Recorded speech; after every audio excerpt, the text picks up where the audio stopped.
नमस्कार दोस्तों, स्वागत है आपका। दोस्तों, इस वीडियो में हम आपको बताएंगे मुगल शासक बाबर से संबंधित अति महत्वपूर्ण प्रश्न जो आपके आगामी सभी परीक्षाओं के लिए महत्वपूर्ण है। आगे बढ़ते हैं, पहला प्रश्न लेते हैं। पहला प्रश्न है, मुगल वंश के संस्थापक कौन था? इसका सही विकल्प ये हो जाएगा बाबर। मुगल वंश का संस्थापक बाबर था। बाबर ने दिल्ली सल्तनत के शासक इब्राहिम लोदी को पानीपत के प्रथम युद्ध में पराजित कर मुगल वंश का स्थापना किया। अगला प्रश्न है, बाबर का जन्म कब हुआ था? इसका सही विकल्प ये हो जाएगा 1483 में। बाबर का जन्म 14 फरवरी 1483 ईस्वी में हुआ था। अगला प्रश्न है, बाबर के पिता का नाम क्या था? इसका सही विकल्प दोस्तों डी हो जाएगा, उमर शेख मिर्जा। बाबर के पिता का नाम उमर शेख मिर्जा था और माता का नाम कुतुलुब निगार खानम था। अगला प्रश्न है, बाबर के पिता उमर शेख मिर्जा कौन से राज्य के शासक थे? इसका सही विकल्प दोस्तों बी हो जाएगा, फरगाना।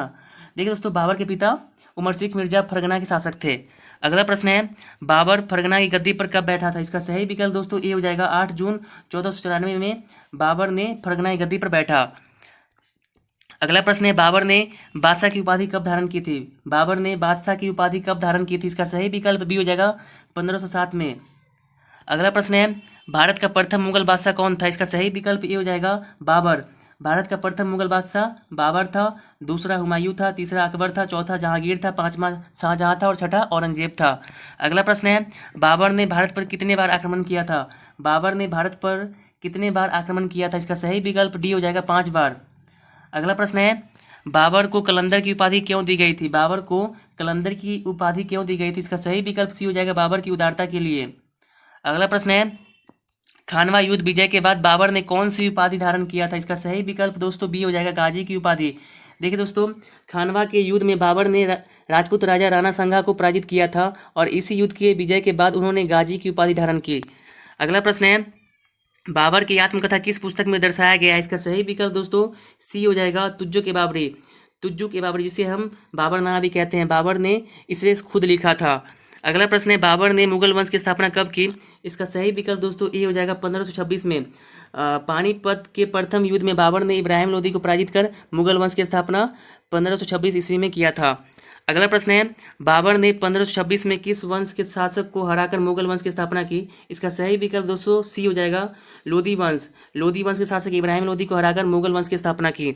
अगला प्रश्न है, तुलुगम नीति का सर्वप्रथम प्रयोग बाबर ने किस युद्ध में किया? इसका सही विकल्प दोस्तों ए हो जाएगा, पानीपत के प्रथम युद्ध में। अगला प्रश्न है, किस युद्ध के बाद से भारत में मुगल राज्य की स्थापना हुई? इसका सही विकल्प दोस्तों ए हो जाएगा, पानीपत की प्रथम युद्ध के बाद भारत में मुगल राज्य की स्थापना हुई। अगला प्रश्न है, बाबर ने तुज्जो के बाबरी नामक अपने संस्मरण किस भाषा में लिखे हैं?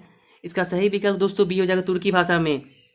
अगला प्रश्न है, भारत में सबसे पहले तोप खाने का प्रयोग किसने किया था? इसका सही विकल्प दोस्तों सी हो जाएगा, बाबर ने। बाबर ने भारत में सबसे पहले तोप खाने का प्रयोग किया था। अगला प्रश्न है, खानवा के युद्ध में बाबर द्वारा पराजित किया जाने वाला राजपूत राजा था? इसका सही विकल्प दोस्तों ए हो जाएगा, राणा संगा। अगला प्रश्न है, किस मुगल शासक ने भारत की वनस्पतियों और प्राणी जगत, ऋतुओं और फूलों का विशद विवरण अपनी पुस्तक तुज्जो के बाबरी में किया? इसका सही विकल्प दोस्तों बी हो जाएगा, बाबर ने। अगला प्रश्न है, बाबर के कितने पुत्र थे? इसका सही विकल्प दोस्तों सी हो जाएगा, बाबर के 4 पुत्र थे। कौन कौन थे? हुमायूं थे, कामरान थे, अस्करी थे और हिंदाल थे। अगला प्रश्न है, बाबर ने चंदेरी का युद्ध कब लड़ा? बाबर ने चंदेरी का युद्ध कब लड़ा? इसका सही विकल्प दोस्तों बी हो जाएगा, 1528 में। चंदेरी का युद्ध बाबर और राजपूत राजा सरदार मेदिनी राय के बीच लड़ा गया था। इस युद्ध में बाबर ने सरदार मेदिनी राय को पराजित किया। अगला प्रश्न है, बाबर ने घाघरा का युद्ध कब लड़ा? इसका सही विकल्प दोस्तों ए हो जाएगा, 1529 में बाबर ने घाघरा का युद्ध लड़ा। घाघरा का युद्ध बाबर और अफगानी शासक महमूद लोदी के बीच लड़ा गया था। इस युद्ध में भी बाबर की जीत हुई थी।